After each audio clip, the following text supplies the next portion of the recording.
성경 봉독 갈라디아서 2장 15절에서 21절입니다.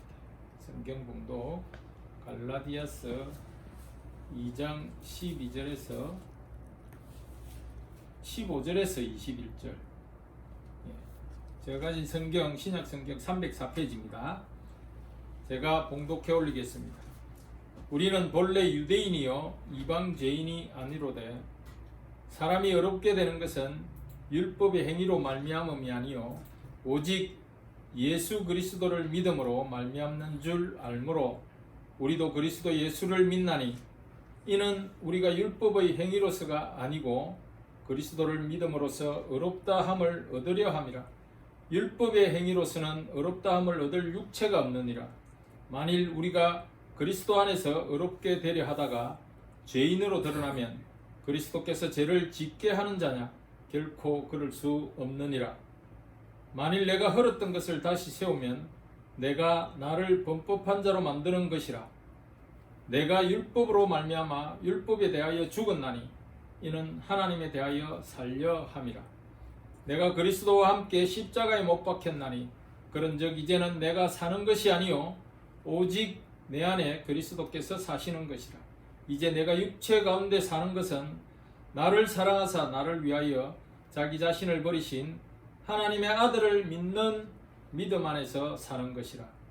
내가 하나님의 은혜를 패하지 아니하노니 만일 어렵게 되는 것이 율법으로 말미암으면 그리스도께서 헛되이 죽으셨느니라. 아멘. 네. 잠시 기도하고 시작하겠습니다. 사랑의 하나님 감사합니다.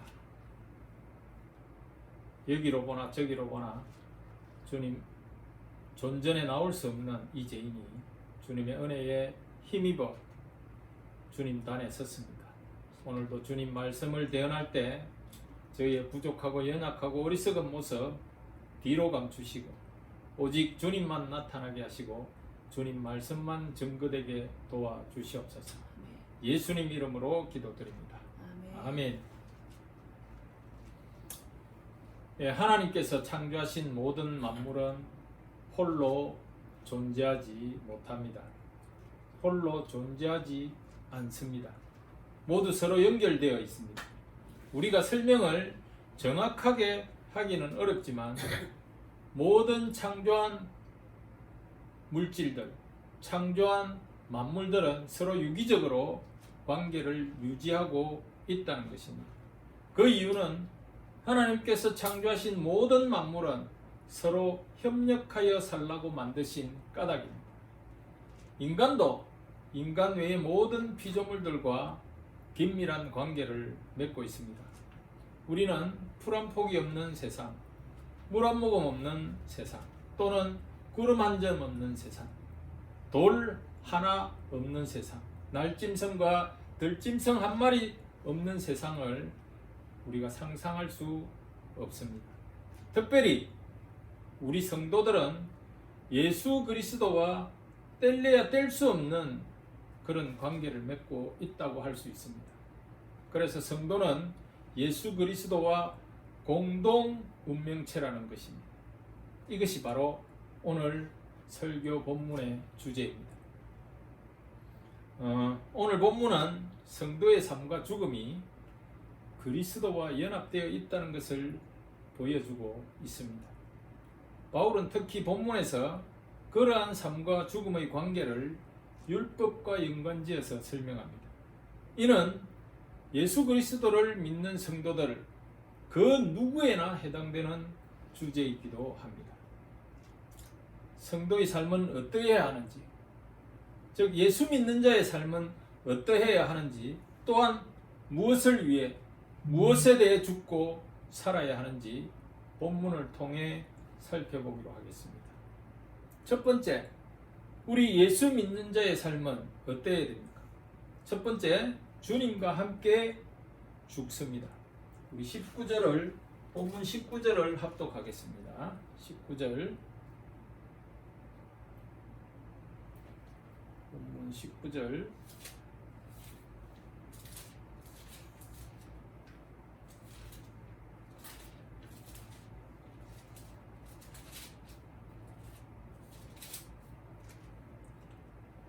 시작.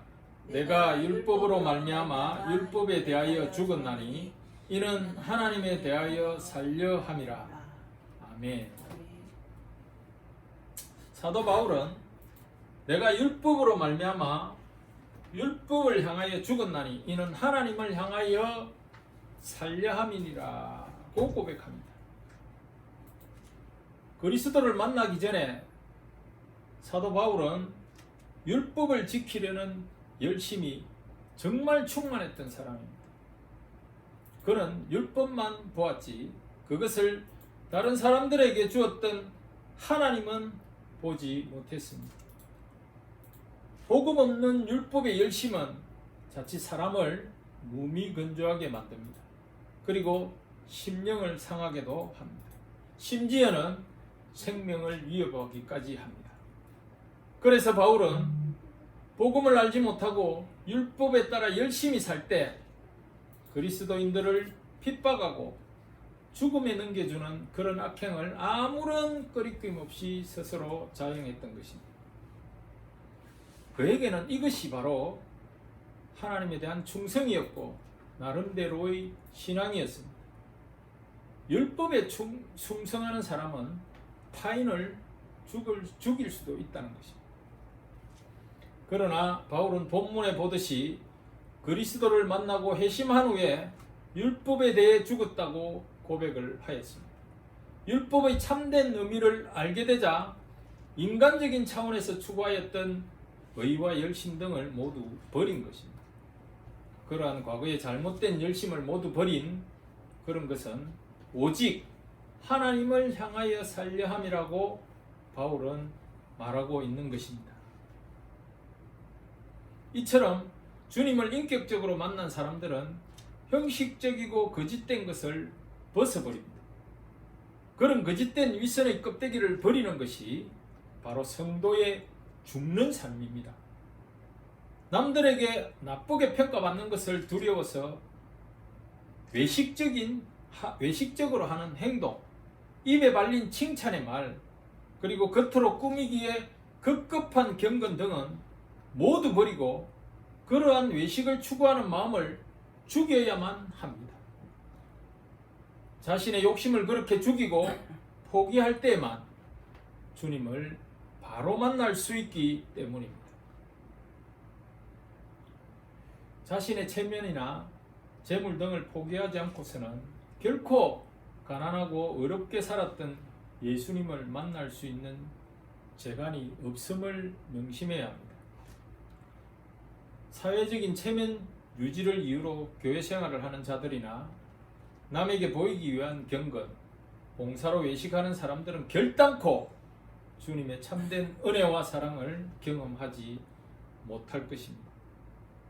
그러나 율법에 대한 죽음은 복음으로 사는 것 외에는 대안이 없습니다. 복음을 알지 못하고 믿지 못하는 사람은 율법의 행위로 밖에는 그리고 외식적인 것으로 밖에는 살 수가 없습니다. 왜냐하면 외식함으로 사는 사람은 율법이 삶의 기준이 되기 때문입니다. 우리는 율법에 대해서는 죽어야 합니다. 예수 믿는 자들은 주님과 함께 죽는 삶을 살아야 한다는 것입니다. 두 번째, 예수 믿는 자의 삶은 어떠해야 됩니까? 두 번째는 주님과 함께 삽니다. 20절 보겠습니다. 20절 갈라디아서 오늘 본문 20절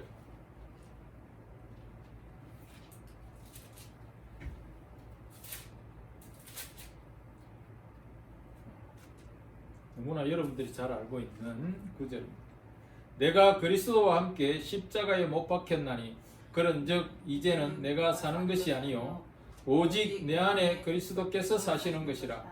이제 내가 육체 가운데 사는 것은 나를 사랑하사 나를 위하여 자기 자신을 버리신 하나님의 아들을 믿는 믿음 안에서 사는 것이라. 아멘. 이 구절은 제가 신대원에서 암송구절로 시험을 치던 기억이 납니다.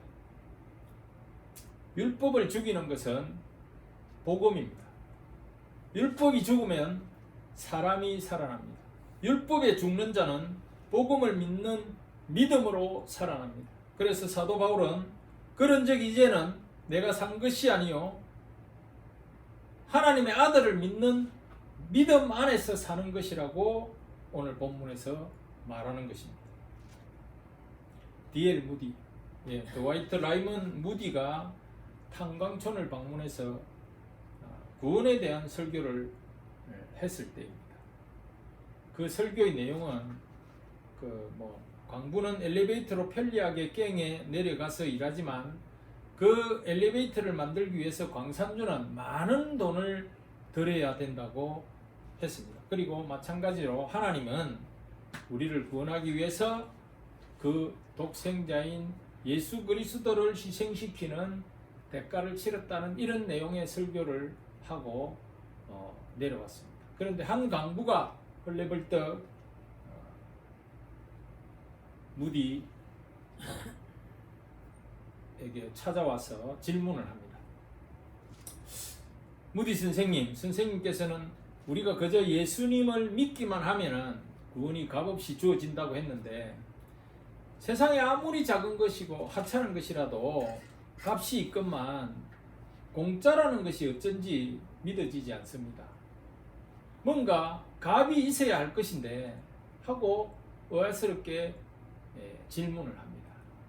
그의 말을 들은 무디가 잠시 생각에 잠기다가 당신은 오늘 갱 속에서 그 갱 속에 얼마나 깊은 곳에 들어갔는지 기억합니까? 그러니까 그 광부가 아마 수백 피트는 들어갔을걸요. 그런데 그렇게 깊은 곳까지 갔다가 어떻게 다시 올라왔습니까? 광부는 이렇게 이야기합니다. 그거야 간단하죠. 성강기를 타면 그냥 올라옵니다. 그럼 당신이 성강기를 탈 때 돈을 지불했습니까? 하고 무디가 묻자 아니요. 성강기 회사에서 이미 다 설치해 놓고 그래 놓기 때문에 그냥 저는 버튼만 누르면 올라옵니다. 그 말을 들은 무디가 즉각적으로 이야기합니다. 바로 그겁니다. 당신이 성강기를 탈 때 버튼만 누르면 되듯이 하나님께서는 이미 우리를 위해 독생자 예수 그리스도를 보내주셔서 그 피의 대가로 우리의 모든 죄를 사고 그 대가를 지불했습니다. 그리고 우리가 구원받기 위해서 해야 될 일은 아무것도 없습니다. 당신이 성강기 버튼을 그냥 누르면 올라올 수 있듯이 오직 예수님만 믿기만 하면 되는 것입니다. 라고 이야기했습니다. 여러분 어떻습니까? 구원은 값없이 얻는 것입니다. 구원을 값없이 얻을 수 있는 것은 그 값을 매길 수 없을 정도로 귀한 그리스도의 피로 이루어졌기 때문입니다. 구원은 인간의 노력이나 행위로 얻어지는 것이 아니라 오직 예수 그리스도를 믿는 믿음으로 얻을 수 있다고 바울은 지금 고백하고 있는 것입니다. 바울이 설명한 새로운 삶은 율법이나 죄에 매달려 사는 삶이 아닙니다. 바울이 설명한 새로운 삶은 죄의 권세로부터 해방된 삶의 자유의 삶이요 새 생명을 덧입게 된 부활의 삶입니다. 이를 다른 말로 표현하면 옛사람은 죽고 그리스도로 말미암은 새 사람은 산다는 말과 동일합니다. 그래서 바울은 로마서 6장 6절에 이렇게 이야기합니다. 우리가 알거니와 우리 옛사람이 예수와 함께 십자가에 못 박힌 것은 죄의 몸이 멸하여 다시는 우리가 죄에게 종노릇하지 아니하려 함이니라 라고 했습니다. 이는 곧 믿음으로 산다는 것입니다. 성도는 믿음으로 행하고 보는 것으로 행하지 아니하기 때문이라고 고린도후서 5장 7절에 또한 말씀하고 있는 것입니다. 실제로 바울은 주 안에서의 삶의 방향과 의미를 깨달은 인물입니다. 그에게 있어서 외모나 형식적인 경건, 외식적인 선행, 규범의 준수 등은 더 이상 아무런 의미가 없었던 것입니다. 이 원리는 모든 그리스도인에게 동일하게 적용될 수 있습니다. 예전에 중요하게 여겼던 재물이나 명예 등은 그다지 중요한 것이 아닙니다. 오직 참된 의와 사랑이신 주님의 뜻에 따라 사는 것만이 우리 삶이 의미가 있는 삶이 되는 것입니다. 또한 이것은 개인들이 처한 삶의 모양과 형태에 따라서 다양하게 나타날 수 있습니다. 성도들은 이런 측면에서 다른 형제들이 누리는 삶과 그 모습을 판단해서는 안 될 것입니다. 주님의 12 제자들은 개성과 성격이 각기 다른 모습이었지만 그 다른 모습을 주님은 한 번도 책망하신 적이 없습니다. 성도들의 삶 또한 그와 같이 다양할 수 있으며 그렇기 때문에 타인의 경건이나 외적인 모습 등을 인간적인 안목으로 판단해서는 안 됩니다. 그리스도인들이 누리는 삶의 모습은 각자가 다양하고 복잡할 수 있기 때문입니다. 그렇기 때문에 우리가 외적인 모습, 외적인 경건 이런 것들로 그들을 판단해서는 안 됩니다. 오직 주님을 위해서 사는 것이 그리스도를 믿는 예수 믿는 자의 삶이라는 것입니다. 자, 세 번째 예수 믿는 자의 삶은 세 번째는 예수 그리스도가 생명인 삶인 것입니다. 20절을 합독하겠습니다. 본문 20절. 내가 그리스도와 함께 십자가에 못 박혔나니 그런즉 이제는 내가 사는 것이 아니요 오직 내 안에 그리스도께서 사시는 것이라. 이제 내가 육체 가운데 사는 것은 나를 사랑하사 나를 위하여 자기 자신을 버리신 하나님의 아들을 믿는 믿음 안에서 사는 것이라. 예. 아멘.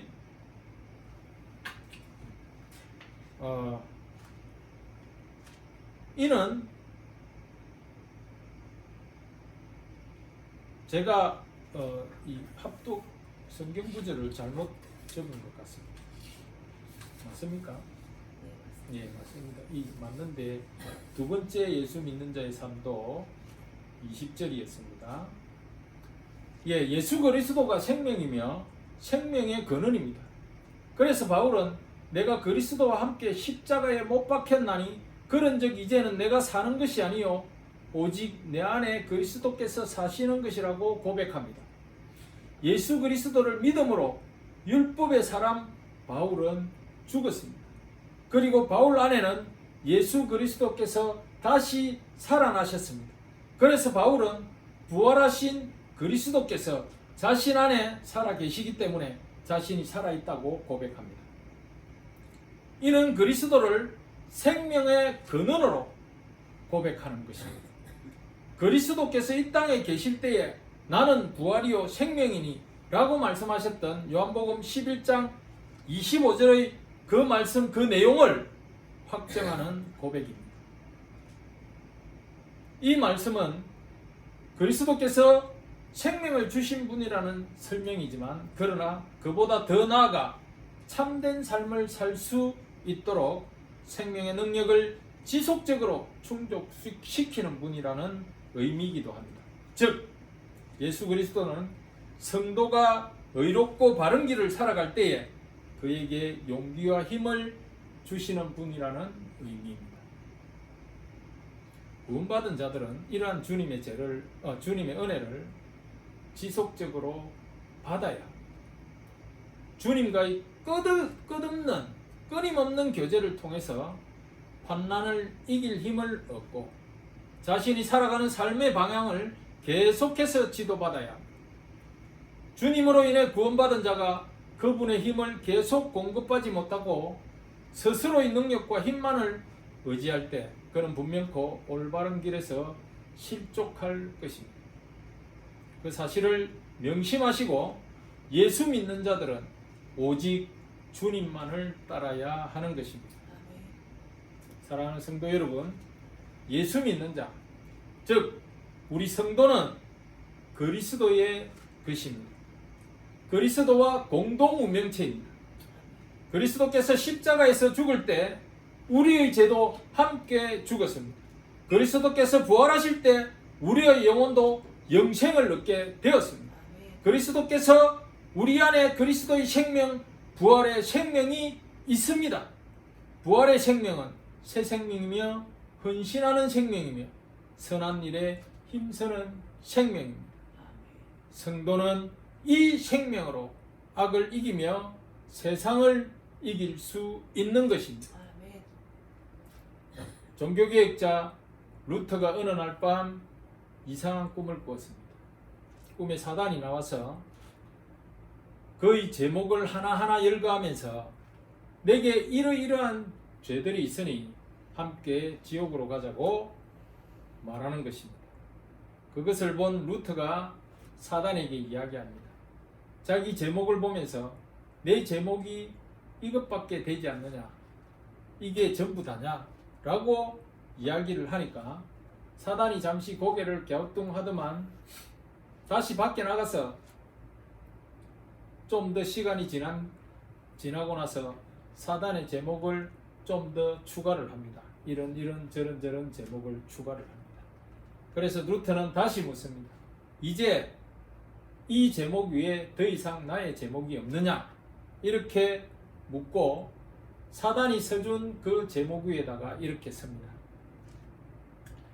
예수의 보혈이 나의 모든 죄를 씻어준다 라고 써놓았습니다. 사단은 그 글귀를 보고 놀라 뒷걸음질을 치면서 루터 앞에서 사라졌다고 합니다. 그런 꿈을 루터가 꾸었다고 합니다. 우리의 죄가 이루 말할 수 없음은 저희들이 잘 압니다. 주님 앞에 납작 엎드려서 침상을 띄울 정도로 눈물로 회개해도 모자람이 있습니다. 그럼에도 불구하고 우리는 예수의 보혈이 나의 모든 죄를 씻어준다는 루터의 믿음으로 세상 속에서 악한 세력과 담대히 맞서 승리하는 예수 믿는 자의 삶을 살아가야 합니다. 새로운 생명을 허락하신 주님의 능력으로 세상을 이기는 삶, 주님의 영광을 위해서 헌신하는 삶, 주님의 사랑을 실천하는, 이웃을 사랑하고 선한 일에 최선을 다하는 삶을 살기를 주님의 이름으로 축원합니다. 기도하겠습니다. 예수 믿는 자의 삶은 주님과 함께 죽는 삶입니다. 예수 믿는 자의 삶은 주님과 함께 사는 삶입니다. 예수 믿는 자의 삶은 예수 그리스도가 생명인 삶임을 고백합니다. 내가 그리스도와 함께 십자가에 못 박혔나니 그런즉 이제 내가 사는 것이 아니요 오직 내 안에 그리스도가 사시는 것이라 라는 바울의 고백처럼 이 고백이 오늘 이 자리에 있는 우리의 고백이 되게 하여 주시옵소서. 예수의 보혈이 나의 모든 죄를 씻어준다는 루터의 믿음으로 세상 속에서 악한 세력과 담대히 맞서서 승리하는 예수 믿는 자의 삶을 살기를 원합니다. 부활의 생명으로 세상을 이기는 삶을 살게 하여 주시옵소서. 주님의 영광을 위하여 온전히 헌신하는 삶을 살게 하여 주시옵소서. 주님의 사랑 실천하고 이웃을 사랑하는 삶 살게 하여 주시옵소서. 선한 일에 최선을 다하며 주변을 섬기는 삶 살게 하여 주시옵소서. 예수님 믿는 자의 삶, 그 삶을 살게 하여 주시옵소서. 예수님 이름으로 기도드립니다. 아멘. 아멘.